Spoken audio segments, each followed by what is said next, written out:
Daniele Stival, consigliere regionale, stava rientrando da Venezia, è stato pizzicato sull'autostrada 4 in provincia di Treviso a 194 all'ora, telelaser, polizia, 3 mesi, gli hanno tolto la patente. Questa mattina abbiamo visto Mogio Mogio, ma con il solito motto, Paroni a casa nostra, ma senza patente. E colleghiamoci allora nel vicino Veneto con Rosario Padovano.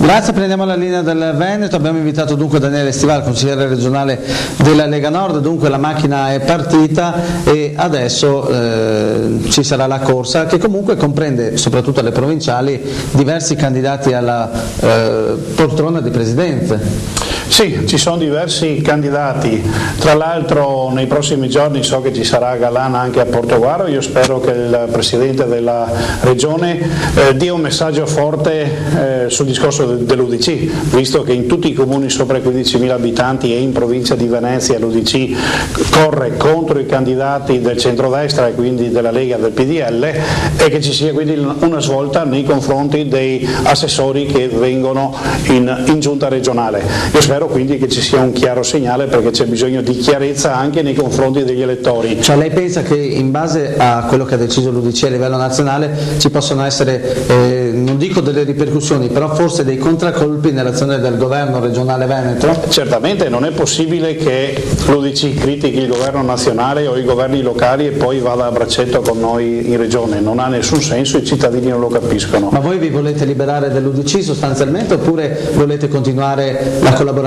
almeno, voi della Lega Nord? No, la Lega Nord vuole chiarezza con i cittadini hanno votato Lega e PDL devono poter governare senza miscugli con qualcuno che vuole avere una politica che va molto lontanamente da quello che è appunto il nostro programma di governo. Su questo dobbiamo essere molto chiari. Secondo lei come stanno governando gli assessori in area UDC?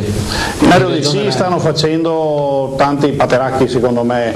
Valdegamberi, che è l'assessore al sociale, ci sta creando parecchie difficoltà, perché con le sue strategie, con i suoi programmi su determinate leggi sul sociale sta creando molte difficoltà nel territorio. Noi su questo lo stiamo appunto combattendo, anche per questo, perché non dà risposte al territorio e infatti va contro quelle che sono le logiche del governo di centrodestra. Ringraziamo dunque Daniele Stival, consigliere regionale della Lega Nord. La linea può tornare alla redazione centrale. È ovvio che dobbiamo per forza di cose leggere un documento che ci è arrivato da Silvano Bergamo dell'Unione di Centro, e leggo testualmente: il consigliere regionale della Lega Nord Stival farebbe bene a comportarsi in modo civile, non solo quando corre in macchina, ma anche quando pretende di interpretare le scelte dell'Unione di Centro. Io non voglio andare contro il mio amico Stival, ma ci deve essere un piccolo errore qui, perché tanto civile corre, ma mica tanto gli ha ritirato la patente perché l'hanno peccato in autostrada a 199 km/h, quindi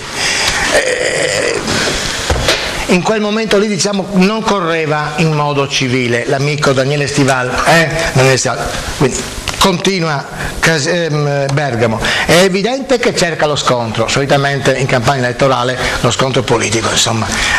L'Unione di Centro, con la candidatura a sindaco di Portogruaro del sottoscritto, non mia ma di Silvano Bergamo, ha presentato lista autonoma per favorire lo sviluppo del proprio progetto politico a tutti i livelli, compreso quello locale, nella condivisione di poter dare un valido contributo alla crescita del nostro paese. Sono rapporti basati, l'abbiamo letto.